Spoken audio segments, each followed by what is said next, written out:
Hey guys, तो क्या हाल है आप लोगों के। मैं सन की जज लेकर आ गया हूँ एक नई वीडियो। तो गाइस, इस वीडियो में हम कल्कि मूवी की स्टोरी को एक्सप्लेन करने की कोशिश करेंगे बड़े आसान तरीके से। तो जल्दी जल्दी चैनल को सब्सक्राइब कर लीजिए। वीडियो को शुरू करते हैं। तो मूवी शुरू होती है महाभारत के युद्ध से, जब अश्वत्थामा का कैरेक्टर ब्रह्मास्त्र चलाता है। वो कौरवों की हार का बदला लेने के लिए और पांडवों का वंश खत्म करने के लिए ब्रह्मास्त्र छोड़ देता है, जो कि उत्तरा के पेट पे जाकर लगता है। बस इसी कारण क्रोध में आकर श्री कृष्ण अश्वत्थामा को श्राप दे देते हैं कि वो कलयुग के अंत तक भटकता रहेगा और उसको अपने पापों के प्रायश्चित करने का मौका जब मिलेगा, जब उनके 10वें अवतार कल्कि का जन्म होगा। तो वो कल्कि के जन्म से पहले कल्कि की रक्षा करेगा, उनकी मां की हिफाजत कर और तभी उसको अपनी पावर वापस मिलेंगी। फिर कहानी को प्रेजेंट में दिखाया जाता है 6000 साल बाद। दिखाया यह जाता है कि काशी में एक कॉम्प्लेक्स नाम की जगह है। वैसे तो दुनिया में सब कुछ खत्म हो चुका है, लेकिन कॉम्प्लेक्स में सारी सुविधाएं हैं और वहां पर राज करता है सुप्रीम यास्किन नाम का एक शैतान, जो कि कली को ही रिप्रेजेंट कर रहा है। एंड वो जो है वो काम कर रहा है एक प्रोजेक्ट पे जिसका नाम है प्रोजेक्ट के। अब प्रोजेक्ट के क्या है, इसके बारे में हमें डिटेल में तो नहीं बताया गया, लेकिन जितना भी देखने को मिला है वो ये है कि कॉम्प्लेक्स में कुछ लेडीज को तैयार किया जाता है जो कि बच्चे को जन्म देने वाली होती हैं, और उन लेडीज को चेक किया जाता है यास्किन के डीएनए के साथ मिलाकर कि उनकी बॉडी क्या रिएक्ट करती है। लेकिन कोई भी लेडी जो है वो 100 डेज से ज्यादा जिंदा नहीं बच पाती, जबकि यास्किन को किसी ऐसी लेडी की तलाश है जो कि 150 दिन से ज्यादा जिंदा रह सके। उसी के डीएनए के साथ मिलाकर यास्किन के लिए सीरम तैयार हो पाएगा।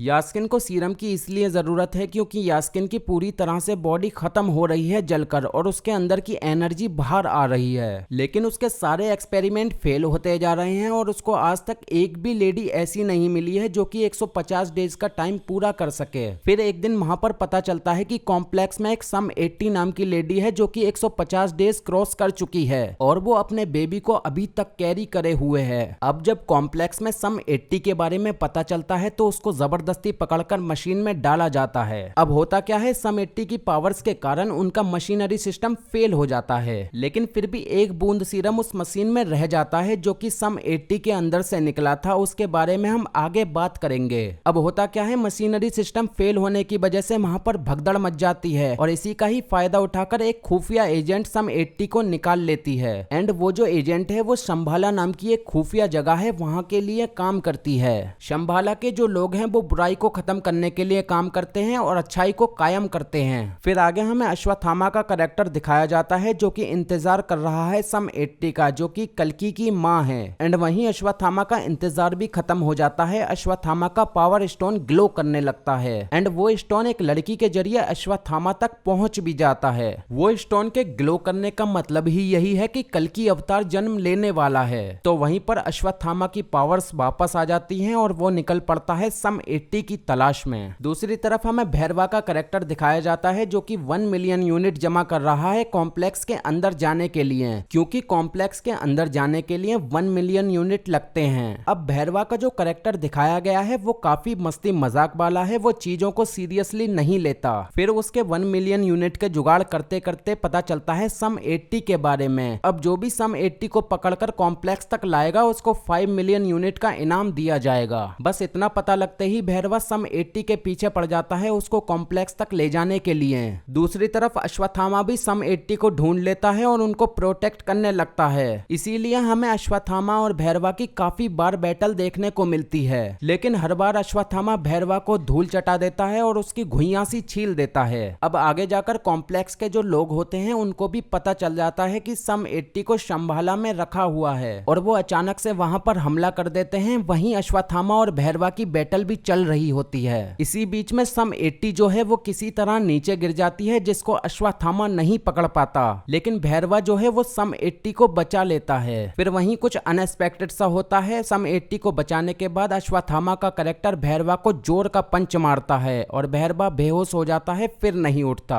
फिर क्या होता है, फिर कॉम्प्लेक्स के लोग अश्वत्थामा को अपने काबू में कर लेते हैं और सम 80 को उठा लेते हैं एंड लगभग शंभाला की सारी आर्मी को खत्म कर देते हैं। अब वो सम 80 को लेकर ही जा रहे होते हैं तभी भैरवा के हाथों में अश्वत्थामा की लाठी गिरती है, जो कि आपने ट्रेलर में देखी ही होगी। दरअसल वो एक मामूली लाठी नहीं है, वो तो कुंती पुत्र कर्ण का विजय धनुष था। अब उस धनुष की पावर जब ही वापस आती जब कर्ण उसको पकड़ता। तो हम आगे क्या देखते हैं, उसी लाठी पर शंभाला के पेड़ की एक पत्ती आकर गिरती है। तब पता चलता है भैरवा जो है वही महाभारत का कर्ण है, क्योंकि उसके हाथ लगते ही विजय धनुष ग्लो करने लगता है। फिर जाकर भैरवा का कैरेक्टर जबरदस्त कुटाई करता है कॉम्प्लेक्स वालों की और सम 80 को बचा लेता है। लेकिन उसको पता नहीं होता वो कर क्या रहा है, फिर भी वो सम 80 को बचाकर पता नहीं कहां ले जाता है। वहीं अश्वत्थामा भैरवा को रोकने की भी काफी कोशिश करता है, लेकिन रोक नहीं पाता। फिर दूसरी तरफ हमें कॉम्प्लेक्स में यास्किन को दिखाया जाता है, जो कि मूवी का पोस्ट क्रेडिट सीन है। और वहां हमें पता चलता है वो जो सम 80 के पास से एक बूंद सीरम निकाला था वो यास्किन अपने अंदर इंजेक्ट करता है। और हम क्या देखते हैं कि यास्किन की सारी बॉडी हील होने लगती है और वो पहले से काफी ज्यादा पावरफुल बन जाता है। इवन वो मूवी में दिखाए जाने वाले उस धनुष को भी उठा लेता है जिसको कोई आज तक हाथ नहीं लगा पाया था महाभारत की जंग के बाद से। जो चीज भी उससे टच की जाती थी वो वहीं भस्म हो जाती थी, लेकिन यास्किन उसको उठा लेता है। फिर यास्किन सम 80 के तलाश में खुद ही निकल जाता है, जिससे वो कल्कि का यूज कर भगवान बन सके। बस फिर मूवी यहीं खत्म हो जाती है। आगे के पार्ट हमें जब देखने को मिलेंगे तब बात करेंगे। फिलहाल बात कर लेते हैं कर्ण की। कुछ लोगों का डाउट है भैरवा का जो कैरेक्टर है वो क्या महाभारत का रियल कर्ण है? तो गाइज ऐसा नहीं है, वो सिर्फ एक रिबॉर्न वाला कॉन्सेप्ट है। महाभारत का कर्ण तो महाभारत में ही मर चुका था। तो ऐसा हो सकता है कि भैरवा में जरूरत पड़ने पर कर्ण की शक्तियां आएंगी, या फिर ये रिबॉर्न वाला ही कॉन्सेप्ट है, क्योंकि कर्ण कोई अश्वत्थामा की तरह चिरंजीवी तो है नहीं जो कि वक्त के अंत तक ही जिंदा रह सके। तो गाइज बस यही मूवी में देखने को मिला था और ये थी मेरी तरफ से मूवी की स्टोरी, जो कि मैंने काफी सिंपल वे में बताने की कोशिश की है। अगर ये वीडियो पसंद आई है तो हमारे चैनल को सपोर्ट दिखाएं। फिर मुलाकात होगी आपसे अगली वीडियो में, तब तक के लिए बाय।